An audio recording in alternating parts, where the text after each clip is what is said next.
If you've been to the grocery stores lately, then you may have thought you were in a third world country with all the running cleaning products and toilet paper of all things.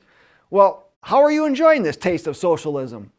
The establishment press and the state and federal governments have all taken a leave of absence from common sense, which has induced panic buying.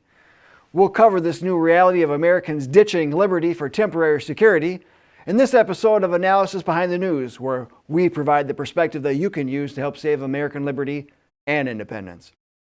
It's a full-time job just keeping up on all the coronavirus updates. Everyone in the media and on social media is suddenly an expert on infectious diseases.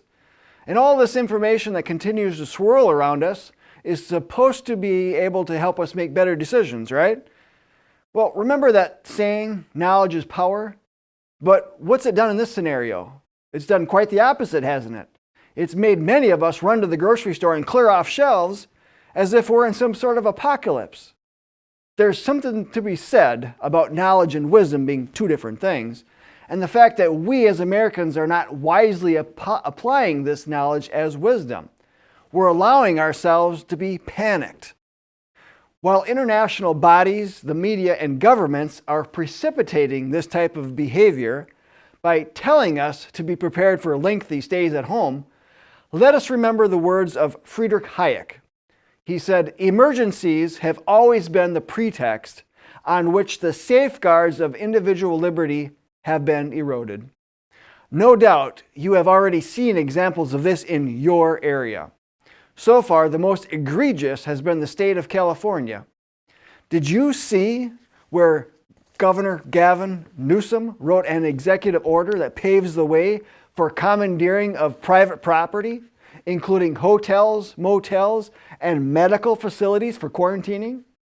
If you think we're making this up, then just do a Google for Executive Order N2520. In it, the governor states that all residents are to heed any orders and guidance of state and local public health officials to control the spread of COVID-19. And given this tyrannical order, one would think that most Americans would have a problem with that.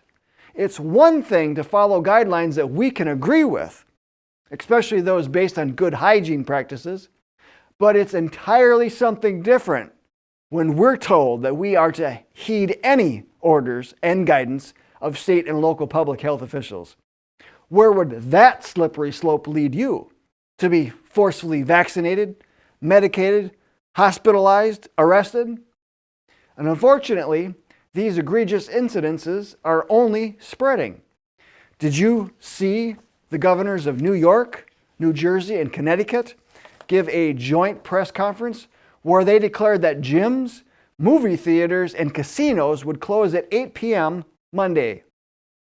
They also announced all bars and restaurants will be open for takeout and delivery only. Then, according to the New York Post, New York Governor Andrew Cuomo had the gall to say, "We have agreed to a common set of rules that will pertain in all of our states, so don't even think about going to a neighboring state." So the New York Post also wrote, "It's a new TriState Plan, and all governors agreed that gatherings of more than 50 will be banned. They will then remain closed until further notice," added Cuomo, saying he and the three governors will discuss plans for reopening. The governors will discuss plans for reopening. Really? Have they heard of property rights? A virus doesn't get to waive your rights to life, liberty, and property. There's no loophole and clause in the founding documents that says your rights go away in a medical emergency. But the attack on your rights continues. We next turn our attention to Kentucky, where a man is under house arrest because he would not self-quarantine. Again, the New York Post reports, a Kentucky coronavirus patient has been placed under police guard after refusing to stay under quarantine, the state's governor has revealed. The unidentified 53-year-old man from Nelson County recently tested positive at the University of Louisville, but left against medical advice, but also refused to self-isolate at home, Governor Andy Beshear said at a news conference. A local judge declared a state of emergency in order to invoke a little-known statute that allows him to force a self-isolation or quarantine, the Lexington Herald leader reported. Law enforcement officers are now stationed outside the infected man's home to make sure he does not leave and spread the potentially deadly virus. It's a step I hoped I'd never have to take, but we can't allow one person we know who has the virus to refuse to protect their neighbors, Bashir said at the press conference. Folks, this isn't communist China or Cuba or Venezuela. This is the United States of America. It's home of the brave and the free. But unfortunately, we're being turned into the home of the weak and the timid. The U.S. Constitution protects the God-given right of the people to be secure in their persons, houses, papers, and effects against unreasonable seizures and searches. This is not a Hollywood movie. The coronavirus has not set up any type of do-or-die situation.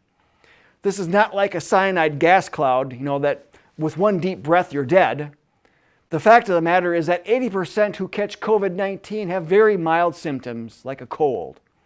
Where do these tyrannical politicians think they reside? Now, in a country where true fascism was once realized, Italy seems to be reverting back to those days by declaring a nationwide quarantine. As the New American reported over the weekend, these Italian quarantine rules amount to a precise recipe for instant police state.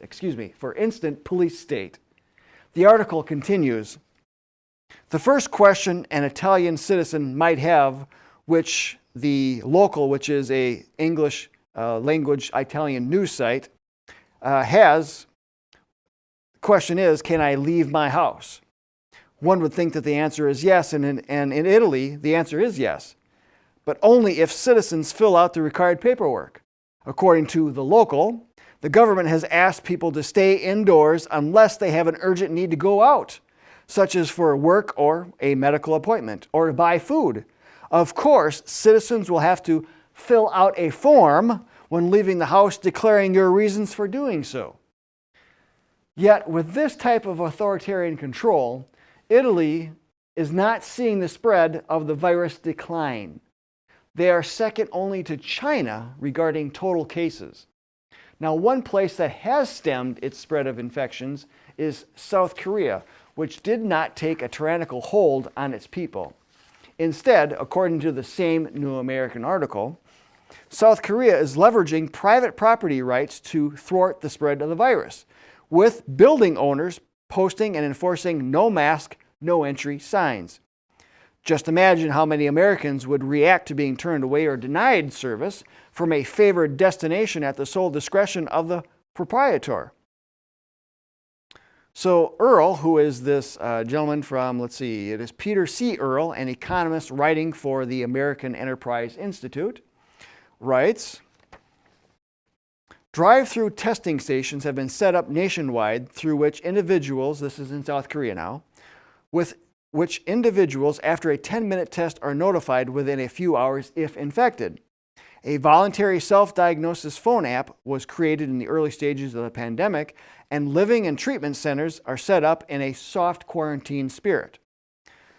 He goes on, or the New American goes on to write, how well has this worked? Well, so far in South Korea, according to Statista, the outbreak began in the nation in mid-February and peaked at the end of the month and the first days of March. Since then, the country has experienced a consistent decrease in new infections. Meanwhile, in the new Italian police state, the opposite has occurred. There, the outbreak started at around the same time but has exploded with no let-up since. Of course, there may be other factors besides respect for freedom and property rights at play in the experience of these two nations, but arguably South Korea should have fared at least as bad as Italy. After all, South Korea is one of the world's most densely populated nations, with a far more concentrated population than Italy. 532 people per square mile in Italy, as opposed to 1,366 people per square mile in South Korea. It seems like the spread of the virus should have been even faster in South Korea based on population density alone. Folks, the coronavirus is being hyped at a level unparalleled in recent history. What are we to think about the virus? Well, let's ask world-renowned virologist Dr. W. Ian Lipkin, who was recently interviewed by India Today. He said that a lot more people are probably infected who don't know that they are. And by the time the actual number of cases is known, the mortality rate should be about 0.1%, about the same as the seasonal flu. He said seasonal influenza infects up to about a third of the world's population every year.